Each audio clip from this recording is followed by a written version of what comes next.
Boom! What up, ladies and gentlemen? Hey, are you interested in having a social impact driven business where leaders prioritize over environment and sustainability? Well, that's what today's episode is going to be all about. Let's get this one on the road. Here we go. Shut up and sit down. Look, a business can give you everything you want in life: prestige, wealth, freedom.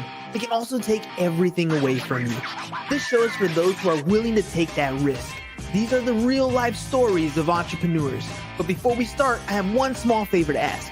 Please leave a comment. It can be advice, critiques, tips, feedback, or share this with someone because your engagement is the most valuable and most powerful form of social currency. So thank you, and welcome to another episode of Business Boss! A business leader driven by a desire to make a positive impact in the world. Do you believe in triple bottom line of people, planet, and profits? Well, today we have a special guest who has transformed his own business and now dedicates his expertise to helping impact-driven leaders thrive. He believes that success is not solely about monetary gains, but about creating a meaningful legacy through environmental sustainability and social equity. Get ready to learn powerful sales and marketing strategies to compete against profit-focused companies while making a positive difference. So let's welcome to the show our impact-driven advocate and strategist, Mr. Mike Brown.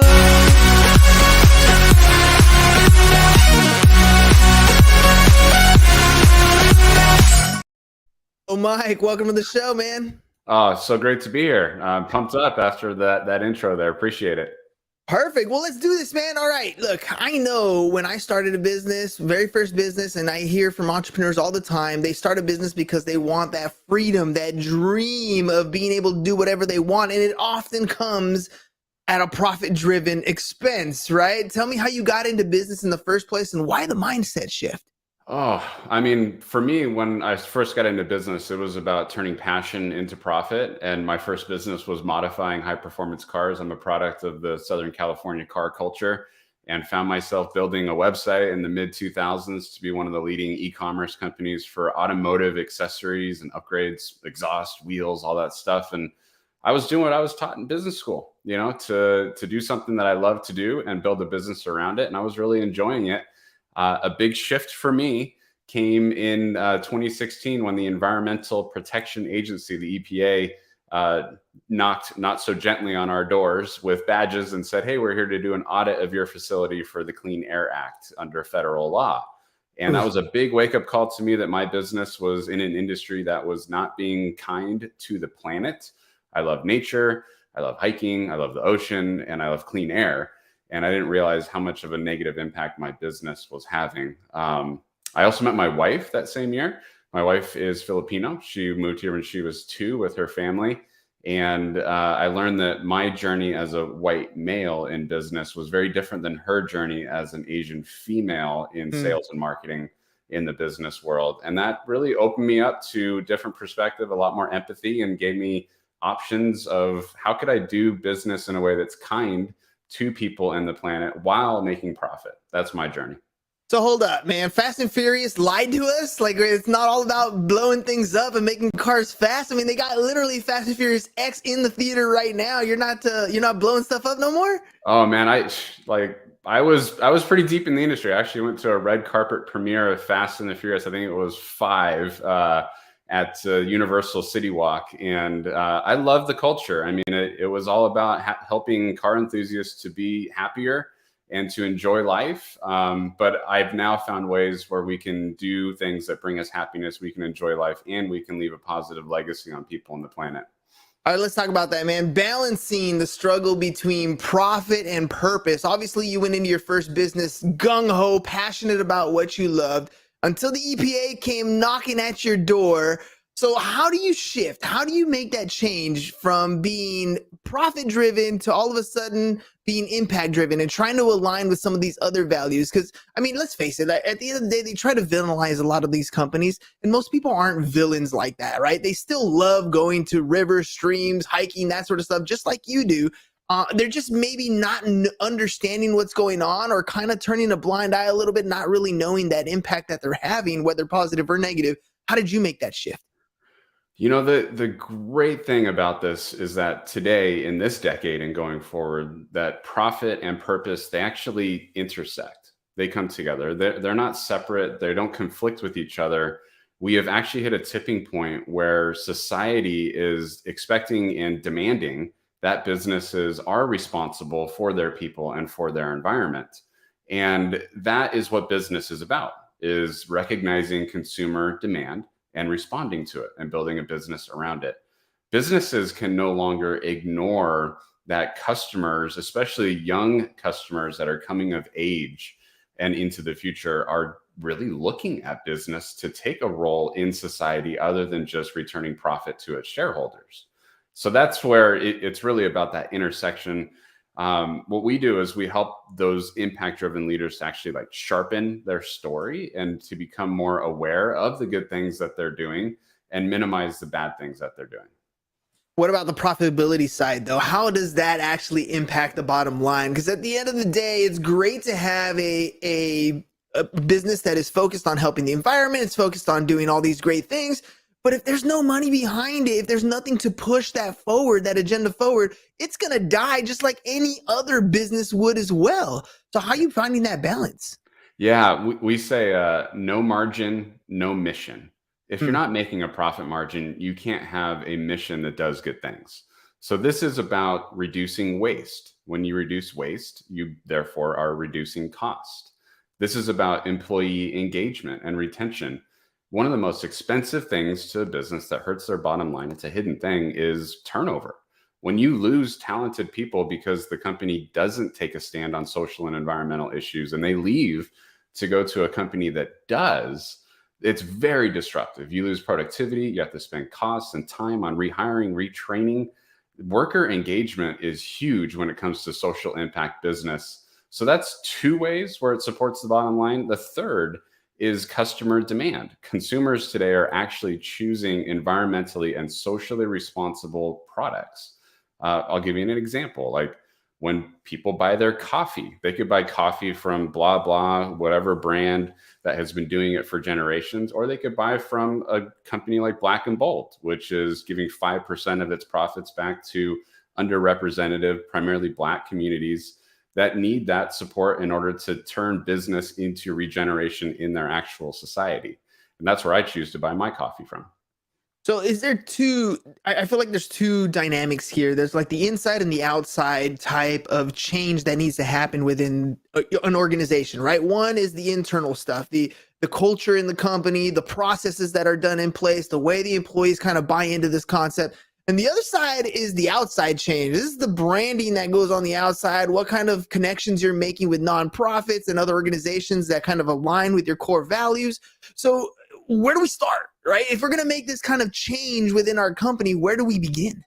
I think what it really starts with is self-awareness of the company.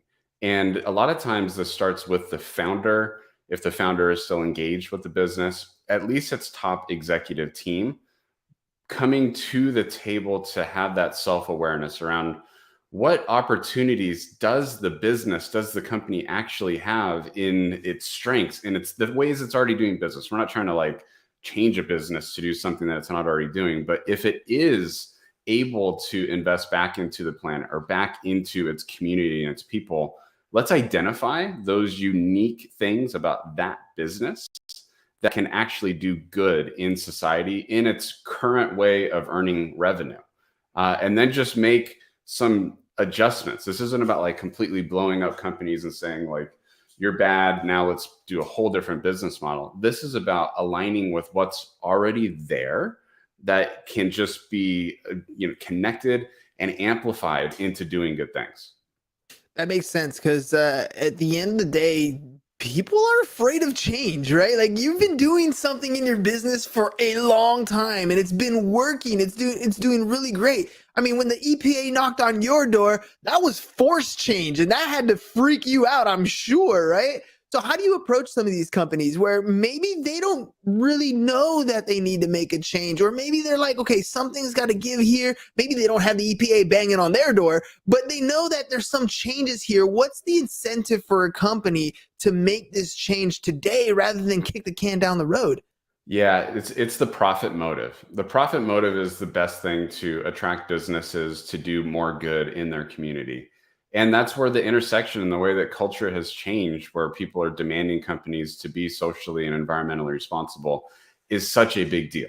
To be able to have this profit linked into purpose. And in the middle of that is what we call shared value. You've got like, let's make money, but let's also address social and environmental problems. Right in the middle of that, if it's a Venn diagram, is your shared value sweet spot. And what that does for companies, it's magic. To be able to play in that shared value zone, you've got founders, executives, employees, managers throughout the company that feel like they're part of something bigger than themselves. Mm. And that is priceless. It gets the most out of talent. It keeps the customers there, the loyal for longer. They spend more money. And that's where, when we see that shared value profit motive for business, it gets, people excited to do business in this way. Yeah, that excitement has to be there because just like you had passion when you first got started, it's going to take some extra work to get to that point. All right, you're in sales, man. Sales always has objections, and usually it just means that somebody doesn't quite understand something or has some sort of misconception or challenge before they move forward. So, what are some of those? What are some of the constant misconceptions or challenges that you see impact driven leaders kind of face when it comes to increasing profits without compromising that value? Yeah, I think a big one is that, there's this myth, and it comes from fact from decades before, long, long ago, where sustainability was an expense. It wasn't a profit center. Now we've hit this tipping point where sustainability actually is profitable. When you tie into clean energy incentives like we see in the Inflation Reduction Act, and you actually can make money as a business by, and get investments back into your company by going clean energy and going with renewables, that's something that didn't exist 30 or 40 years ago. If you were doing solar or renewables for your company's building or in your supply chain, you were going to lose money. That's not the case anymore. There is now an intersection and an alignment of money and values and purpose that was never there before. That's a huge myth. The other one I experience a lot when I meet founders and executives that are already mission driven, there's this block of making more money, of doing more profit. And there's almost this reverse psychology that making more money makes them a bad person. Mm. And this is where it's all about our beliefs about money as impact driven business people that make all the difference. When we believe that money is a tool to make positive impact, suddenly when there's more money to be made, it means that there's more impact to be created. That changes our beliefs and that changes our behavior. So those are the two main myths or objections that I have. It's almost like impact driven business leaders sometimes don't want to invest in making more money and scaling their business because they see the big businesses as the definition of the problem. And that's not the way we should be thinking about this. We should be thinking the bigger the impact driven businesses we can create, the larger the positive impact we make on society. What was that? It was Bruce Wayne line. Might have been oh no, it was Two Face. He said, um, either you live long enough to see yourself become the villain, or you die a hero. Right? Like that's kind of that feeling that I'm feeling you describe of some of these companies. Like Steve Jobs was totally against big corporation, and now we became one of the biggest corporations out there. So Yeah. let me ask you this about being environmentally aware and trying to make that change. Is it a cultural thing here in the US? Are we seeing this across the globe? Because it's almost like if we're doing it here, but it's not happening over there, why not compete as a profit business and just go get my stuff over there where it's cheaper, easily made? I don't got to worry about all that stuff and just pay the tariff or the tax, whatever that needs to come in to import this. That's a great question. I can say that in the certified B corporation framework, certified B, it's a B with a circle around it. It's in 89 countries. So that's around half of the countries around the world. And that is great progress. It is dominated in the United States and the European Union, with fast growth coming in Asia and other regions around the world. Here's where it's great, because we have local companies right here. I'll shout one out. TerraThread is an Orange County certified B corporation The owner of that, his name is Vic, actually has direct sourcing from farms that grow cotton in a certified organic regenerative way in India. And he goes to India to make sure that everything is ethical and sustainable and the people are paid well. And then it goes into factories that are also certified as a force for good in multiple certifications. I think they have like 15 certifications. This is happening in India from an Orange County, California company. And he delivers a product to market that is globally supply chain connected, doing great things for people and communities all across the world, and supplying and meeting demand from consumers here in the United States that want ethical, sustainable laptop bags and t-shirts and fanny packs and all these things that can be sourced from other companies that do harm to people. They have child labor. They have negative, farming practices. They are monocropping and spraying pesticides all over the place. So you have a choice as a consumer now between this Orange County-based company, TerraThread, that does things amazingly ethically and sustainably, or the status quo, which is make it as cheap as you can, pay people as little as you can, and take from the planet all that you can to make it good for people. That's it. I love how you made that a choice, because it ultimately, at the end of the day, it is a choice. And right now we're hitting some major inflationary times. The cost of everything is going up. And from the consumer side, oftentimes they don't even know which product is sourced the way you're describing there and which products are not. They're looking at the shelf and going, do I pay $4 for that one, or do I pay $2 for this one? Right. So when it comes to changing to sustainability, how is it affecting the consumer on that end? Are you getting any pushback, or is it still competitive when it comes to pricing for the consumer? For a very long time, the consumer was kind of between a rock and a hard place. It was a choice between spending more on an item that probably wasn't as good as the non-sustainable, or spending less on an item that was from a mature supply chain that had great quality control and had been in existence for 30 plus years. And that's not a good place to be as a consumer, where you're trying to buy ethically, but you're like, this product costs more and it's not as good. Thankfully, that's no longer the case for the most part. What we've seen is, as the supply chain for sustainably and ethically sourced items has matured, prices have come down as scale has gone up. And this green premium that we see for like sustainable and ethical goods is starting to come down. We also see that as the governments around the world have incentivized more responsible production and consumption, that we're actually seeing this incentive for companies to move towards business as a force for good and away from the status quo of extraction from people and the planet. So from a consumer perspective, we're actually now finally seeing real data that's coming out that's saying that consumers that intend to buy responsibly are actually doing it, because there's better options for them to do it, because there's better companies and a better supply chain behind it. And that's just momentum that's going to continue to grow into the future. One of my biggest arguments with today's generation is, when I was growing up, if I wanted to know something and I didn't have an encyclopedia or a library near me, tough. Like, you didn't know the answer. That's it. That's the reality. But today, literally pull up a phone, get the answer to almost everything you want in life. And yet we don't use it that way. A lot of our generations are just wasting away, me included, scanning and just swiping things. So how do you educate the consumer? How does the consumer know at the end of the day that this product is done correctly with humans and the environment in mind versus the other product? In other words, what's the struggle been like to getting consumer knowledge out there for them to understand the difference between products?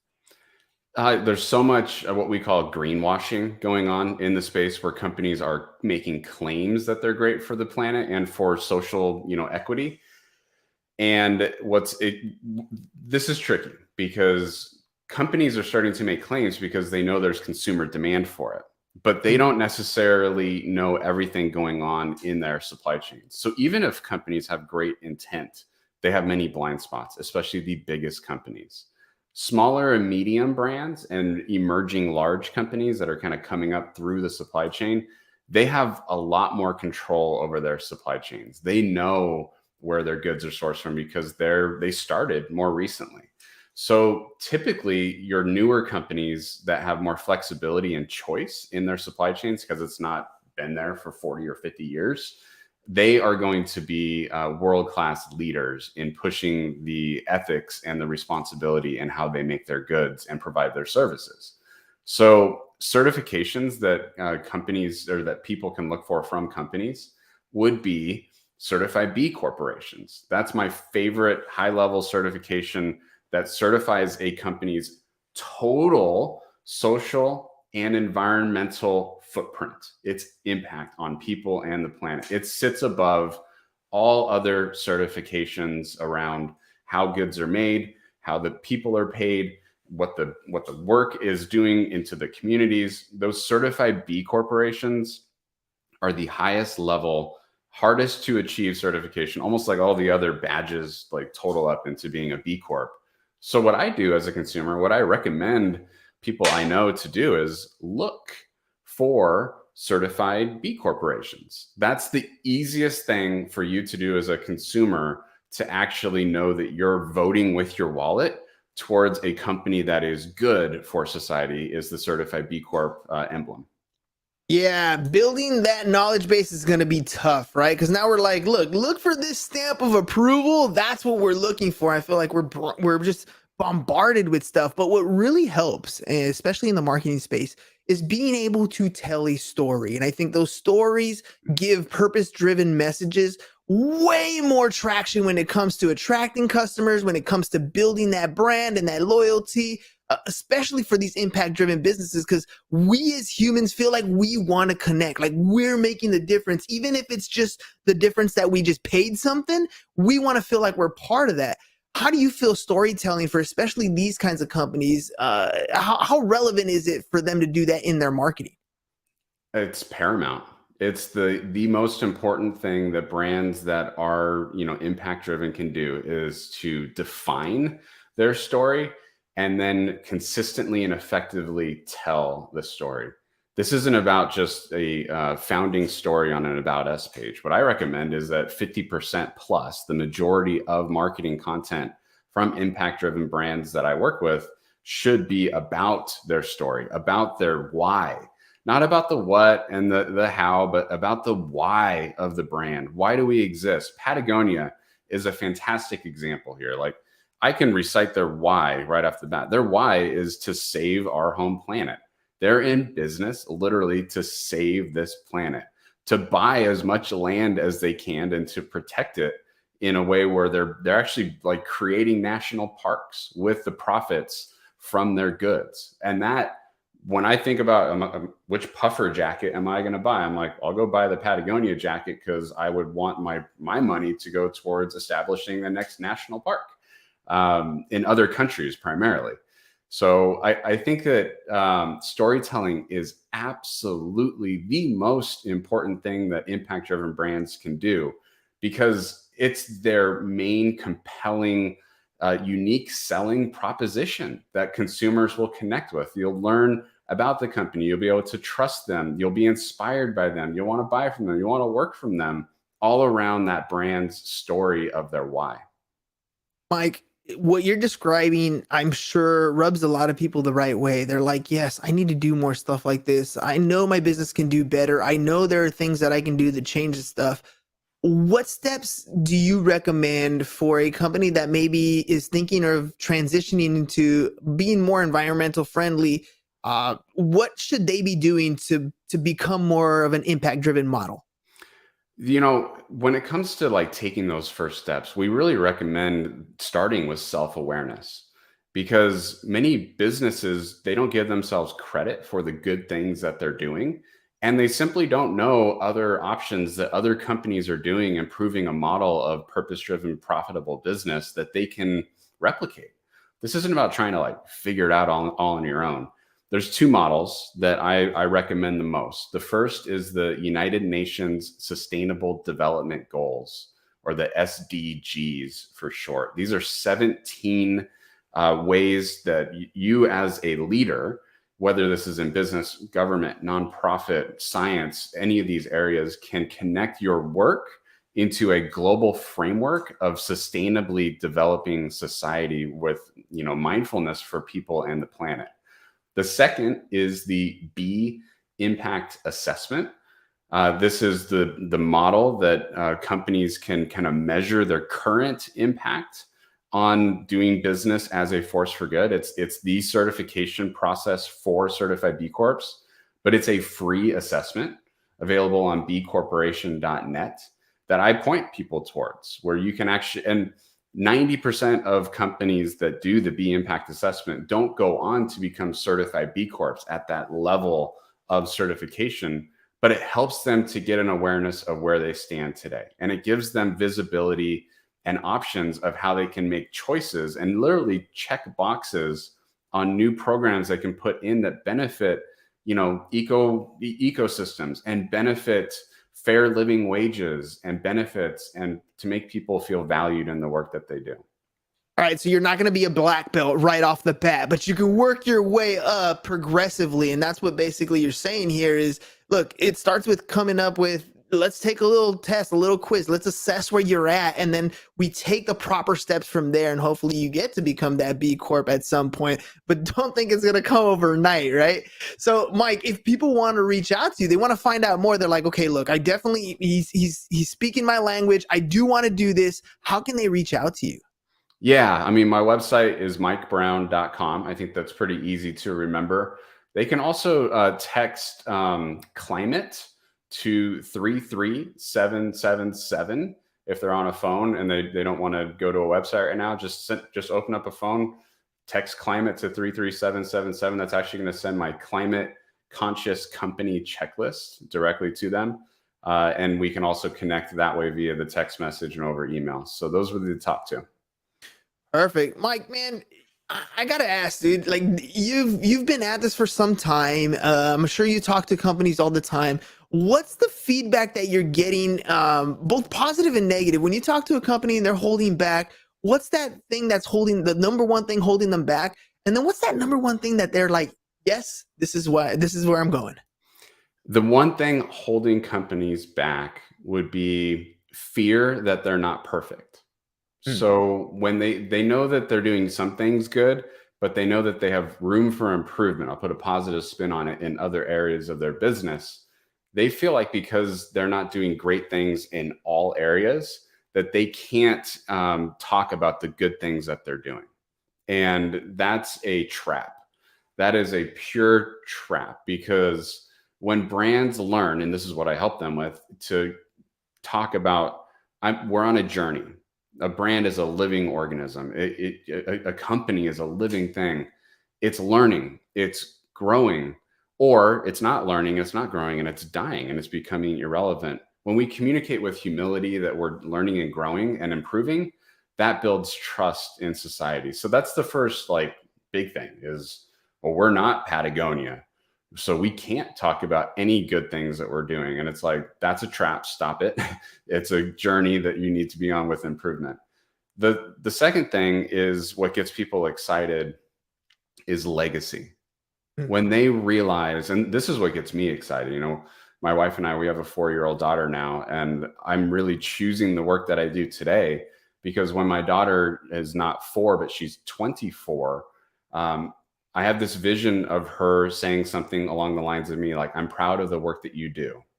And when I think of that for other business owners, I want them to experience the same thing. I want them to be doing work that their children, if they have them, can be proud of, or their community can be proud of.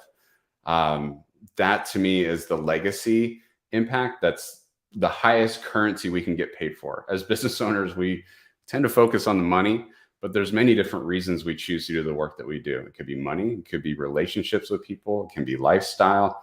For me, it's legacy and it's impact. And that's what really gets the feet marching in the right direction, is thinking into the future instead of just thinking 3 months at a time with quarterly earnings reports and short-term capitalism. I don't know about you, man, but I plan to live forever. And that's part of the way that you do that is legacy, right? Our bodies might pass away or, our spirits might be gone, but what we leave behind can leave a huge impact. And that's how we continue living. I heard it said recently that we die twice, once physically and once when people stop saying your name. And I think that this is one of those ways where you could literally live on forever. Your legacy will continue because of the impact that you're making in this world. Mike, thank you very much for coming on the program today, man. I got one more question for you. At the beginning, I told you we were going to set out to create a bunch of little social media clips and one long form piece of content. So what was your experience like creating content with the Business Bros today? Oh, it's great. I mean, it's high energy. It's fun. These questions were terrific. They were well prepared. They're on target. And I can say that it's the quality of the questions that creates the quality of the content. And these were very well prepared, thought out, sent in advance. I had time to prep for it. And I appreciate that sort of professionalism in the show. There we go, man. That's it, ladies and gentlemen.